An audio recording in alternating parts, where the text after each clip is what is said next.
Terima kasih pemirsa, Anda kembali menyaksikan Zona Bisnis dan kita lanjutkan ke informasi terkait dengan Uni Eropa mulai Desember 2025 secara resmi menerapkan regulasi anti deforestasi atau EUDR untuk setidaknya 7 produk antara lain sawit kayu, sawit, kopi, dan kakao beserta dengan turunannya. Aturan ini pun menjadi perhatian para eksportir karena harus memenuhi berbagai regulasi tambahan.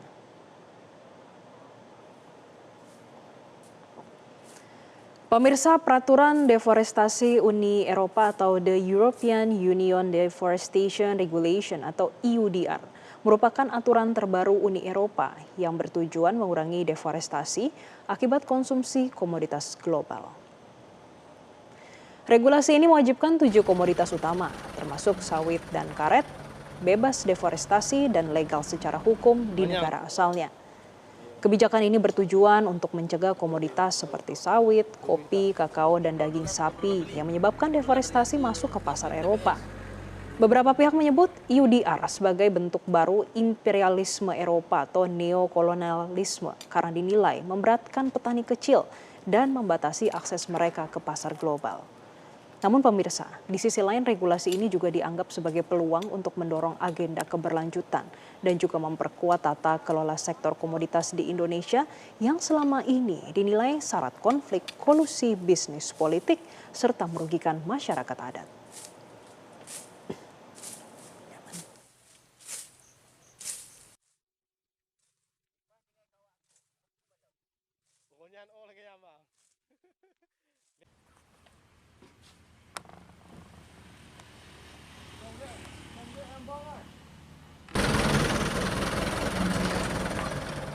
Untuk membahas berapa besar dampak EUDR terhadap Indonesia, kami sudah tersambung via Zoom dengan Wakil Menteri Luar Negeri Bapak Arief Hafaz Ogroseno. Selamat pagi Pak Wamenlu.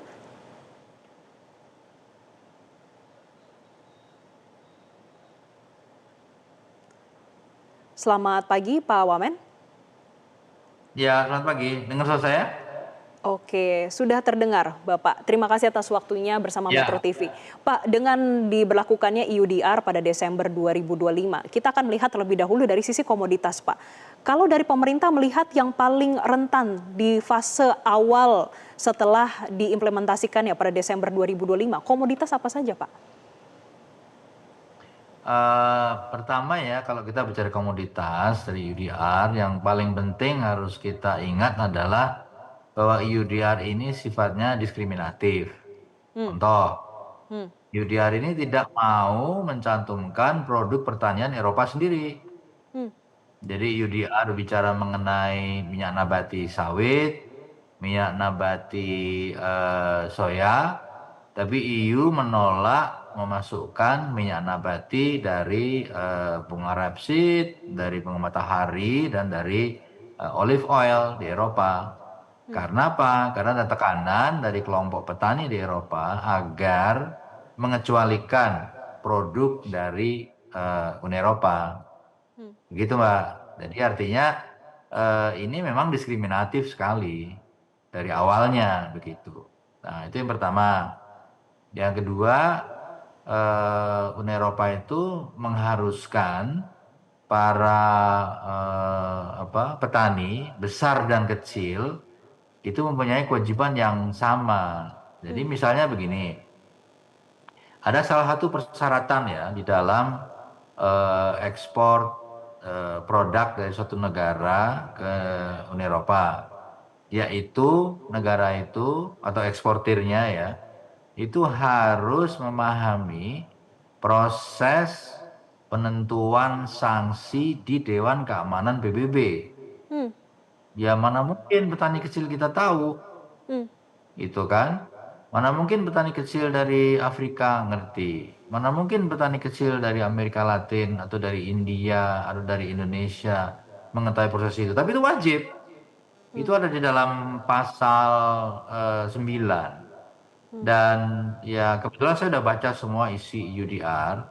Itu ada sekitar 35 persyaratan yang kalau diterapkan kepada petani kecil itu sangat tidak mungkin untuk dipenuhi. Contoh yang lain, yang kedua, para petani itu harus menunjukkan dokumen hukum tanah dia. Nah, kan misalnya petani yang punya SHM gitu ya, apa gunanya juga ya petani di Afrika, di Amerika Latin, di Indonesia menunjukkan sertifikat hak milik ke Uni Eropa? Hmm. Ya kan nggak ada urusannya, ini kan hak mereka masing-masing. Lalu bagaimana dengan petani kecil yang hanya penggarap? Jadi dia nggak ada hubungan hukum dengan tanahnya. Jadi apakah kemudian dia nggak boleh ekspor? Itu yang kedua, ya kan? Lalu yang ketiga yang paling penting adalah tidak ada dukungan pendanaan terhadap petani untuk bisa mengikuti syarat-syarat dari EUDR. Contoh misalnya ada kelompok petani di Bali, petani kopi. Ya, mereka ingin mengikuti syarat-syarat EUDR, ya kan? Kemudian mereka melakukan geotagging atau memberikan koordinat. Tapi ternyata geotagging itu bukan proses yang mudah karena dia harus masukkan poligon, bentuk tanahnya itu miring atau enggak miring gitu ya. Itu untuk kelompok petani 400 orang dengan hanya jumlah separuh saja, Hmm. itu biayanya sudah sekitar 250 juta rupiah. Hmm. Dan Uni Eropa nggak ada, tidak memberikan uang untuk itu. Mereka nggak peduli Hmm. gitu. Jadi Uni Eropa hanya mengatakan bahwa ya kalau kamu mau jualan ke tempat saya ya mana buktinya Baik. gitu. Nah, yang paling parah adalah ya sudah pernah dicoba satu kontainer produk dari Indonesia itu kopi misalnya, kopi waktu Hmm. itu dari berbagai kebun dan setiap kebun itu menghasilkan kira-kira 5.000 dokumen, oke? Dan ada total lebih dari 200.000 dokumen yang terkait dengan pengiriman satu kontainer. Lalu dicoba dimasukkan di sistem Uni Eropa, kolaps. Ya. Jadi sistem komputernya itu kolaps. Dan itulah yang terjadi sekarang. Jadi EUDR itu dibatalkan, ditunda maaf, apa namanya penerapannya tahun 2020 diterapkan ditunda, 2021 diterapkan ditunda, 2023 diterapkan ditunda, 2024 diterapkan ditunda, sekarang diterapkan ditunda lagi. Nah sekarang ada komplain baru dari industri mobil di Uni Eropa. Karena industri mobil di Eropa itu menggunakan kulit untuk bahan interior mobil. Baik. Nah kulit ini dari sapi, ya kan? Jadi mereka nggak ada barang sekarang. Hmm. Dan ada kondisi industri otomotif Eropa terancam karena EUDR. Dan sekarang ada lagi permintaan dari petani hutan pemilik HPH di Eropa yang ingin dikecualikan dari EUDR. Jadi ini makin Baik. diskriminatif. Baik. Begitu Mbak? Iya, ini terlihat dari penjelasan Bapak bagaimana EUDR ini cukup diskriminatif terutama kepada produk-produk ataupun komoditas di Indonesia. Pak, apakah artinya ini bisa menjadi hambatan non-tarif baru yang secara de facto nih mengurangi akses pasar Indonesia meskipun ini tidak berbentuk larangan impor? Ini adalah non-tariff barrier, jelas. Memang ini tidak masuk dalam EU-CEPA ya, karena EU-CEPA kan bilateral. EUDR ini berlaku umum, jadi ini berlaku untuk seluruh petani di seluruh negara begitu. Dan ini yang menjadi problem adalah bahwa banyak petani-petani di negara berkembang, tidak hanya di Indonesia, yang mengalami problem yang sama begitu. Nah, ada lagi yang menarik ini, Mbak. Apa namanya? Indonesia itu impor coklat sekarang ini. Kenapa Indonesia impor coklat? Karena dunia ini kekurangan coklat. Coklat di Afrika Barat itu semakin langka karena terkena hama waktu itu.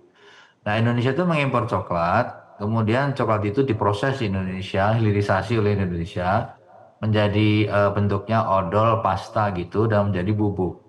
Untuk bubuk itu kita jual ke Asia dan untuk pasta itu kita jual ke Eropa. Hmm. Kalau Indonesia ingin menjual koko pasta ke Eropa, Indonesia harus mengetahui apakah EUDR diterapkan di petani di Afrika atau Amerika Latin yang Indonesia beli. Hmm. Jadi Indonesia harus menggunakan aturan EU saat Indonesia membeli koko dari petani Afrika, petani Amerika Latin. Hmm. Iya kan? Apalagi kalau nggak imperialisme, ini imperialisme kan? Jadi kita menggunakan aturan negara lain untuk kita membeli produk dari negara lain untuk bisa masuk ke Eropa. Ini problem yang tidak pernah dipikirkan oleh para penggagas EUDR. Karena EUDR hanya dipikirkan oleh mereka para politisi yang tidak tahu kondisi lapangan. Contoh ini misalnya, kita ajak anggota Parlemen Eropa ke Indonesia ke kebun kopi. Mereka kaget. Ternyata kebun kopi itu perlu tutupan. Di bayangan para politisi Eropa, yang namanya kebun kopi dan kebun kakao itu ya kakao aja, kopi aja, nggak ada tutupannya gitu. Jadi ini problem yang sangat basic, di mana banyak politisi dan juga LSM di Eropa yang tidak tahu kondisi lapangan, lalu membuat aturan, sehingga membingungkan mereka sendiri akhirnya sekarang kan. Baik. Dan yang menarik dari kunjungan Parlemen Eropa itu adalah akhirnya ini anggota Parlemen Eropa menanam kopi di dalam hutan di Indonesia. Baik. Iya, Pak Wamen, yang kami ingin ketahui juga karena ini tadi disebutkan sebagai bentuk baru dari imperialisme Eropa. Apakah ada upaya dari pemerintah Indonesia kepada WTO, Pak, terkait hal ini? Nah, gini kan masalahnya bilateral. Jadi kita masih mencoba diskusi dengan Uni Eropa. Kita menyampaikan bahwa hal ini akan merugikan petani kecil. Nah, waktu itu Indonesia mengirimkan 9 petani perempuan Indonesia ke Uni Eropa. 9 petani perempuan yang mewakili sawit, karet, kopi, dan kakao. Mereka menjelaskan langsung problem yang dihadapi oleh para petani kecil di Indonesia. Petani kecil yang sudah sustainable, yang sudah hijau, yang sudah organik, itu problemnya apa begitu ya. Nah, itu kita datang ke sana dan Uni Eropa menerima tapi tidak terlalu hangat ya. Mereka mengatakan bahwa ini EUDR bukan untuk kalian tapi untuk industri besar. Tapi aneh jawabannya gitu ya, karena mengatakan EUDR untuk industri besar, tapi industri itu pun akhirnya kan tanya juga ya pada petaninya gitu ya. Contoh nih misalnya Mbak, 90% lebih dari kopi Indonesia adalah petani kecil. Dan petani Indonesia itu mereka membuat koperasi, kemudian mereka mengekspor sendiri. Jadi petani kopi itu adalah petani, penggarap, pengelola, dan pengekspor sekaligus gitu. Baik. Jadi mereka harus tunduk di aturan Eropa. Nah, ini problemnya yang dihadapi oleh mereka adalah seperti itu. Kalau untuk ke WTO mungkin nanti dulu kita diskusi dulu dengan mereka. Tapi ada beberapa negara yang sudah mempertimbangkan menggugat EU di WTO. Oke. Baik, terima kasih Wakil Menteri Luar Negeri Bapak Arif Hafaz Ogroseno sudah memberikan insight-nya bagi pemirsa Zona Bisnis Metro TV pada pagi hari ini. Jelajahi cara baru mendapatkan informasi. Download Metro TV Extend sekarang.